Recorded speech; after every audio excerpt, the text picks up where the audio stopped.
is Weather Scope.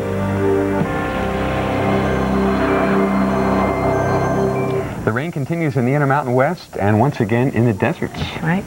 Once again in the deserts, and we had some destructive wind in Tucson. Reports of some trailers overturned. Hopefully hopefully nobody was inside those at the time. Right. Good evening and welcome to Weather Scope. I'm Dave Schwartz. And I'm Kim Perez. But first we're going to focus, we'll talk about the west, but first we're going to focus on the front that's going to bring cooler temperatures to much of the east. Now in the nation's capital, brief thunderstorms this afternoon helped to relieve the heat. Temperatures dropped over 10 degrees from the mid-80s to the low 70s. I don't believe that. And the Is that wind, possible? It's possible. Tomorrow the area is going to be drier with lots of sunshine and a pleasant breeze. The temperatures will be in the upper 70s. All right, well, the same area of thunderstorms moved through the Carolinas, bringing thunderstorms and heavy rain to the area. Wind gusts of 40 miles an hour were reported. The rain did cause some problems in Elizabeth City. In Columbus, Ohio, pre-dawn thunderstorms and heavy rain caused flooding in some areas. It was raining during the morning rush hour, but the sun broke out and it turned out to be a nice day with low humidity and breezy conditions. Tomorrow is going to be unseasonably cool and temperatures will be in the low 70s. I just love saying that. I like bringing good news, Dave. And it's going to be nice. And it's going to be nice in the northeast once we get rid of this front. But until it moves out, we're going to have to contend with the rain in New York and Boston. And it's coming down. It's coming down good in South Philly right now. Heavy rain being reported. You're probably, maybe even some lightning involved here. That looks pretty intense. No warnings, though, with this. So just be careful heading out this evening. Looks like moving off towards the east and should be out of Philadelphia here in the next hour or so.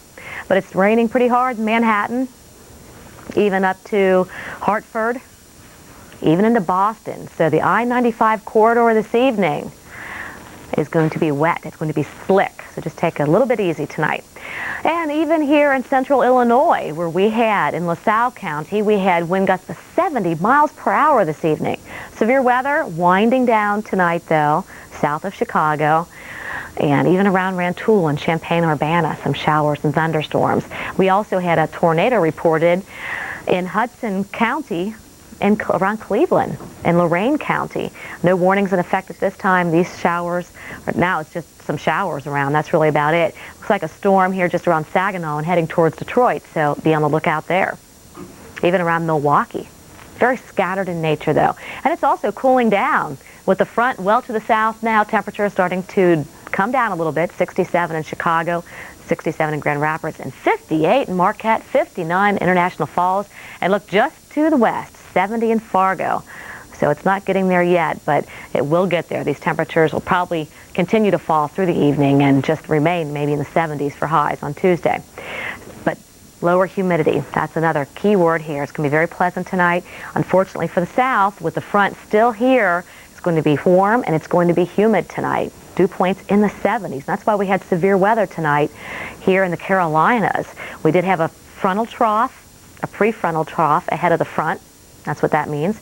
And we had some showers and thunderstorms develop along it, plus along this trough. So we had severe weather with this feature and this feature, and we still have severe weather going on in Kentucky tonight.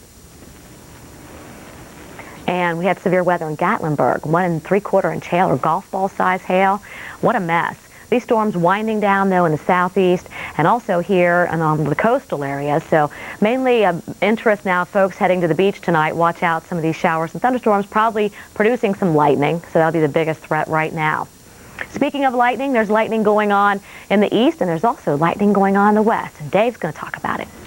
That's right, Kim. You think of the desert, you don't think of much rain, but there has been plenty of it, and it's back again today. The monsoon continues. Here in Albuquerque, New Mexico, we were hanging 10 on the pickup truck today. Man, was it coming down.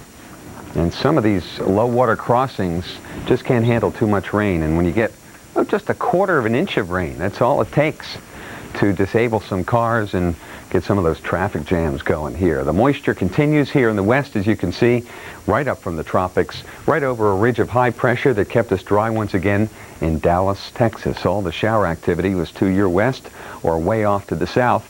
But here in the west, we still have that turning, still have that upper level low that's cranking it out. That's cold air aloft, that cyclonic flow. There are mountains, there's moisture, and the thunderstorms continue.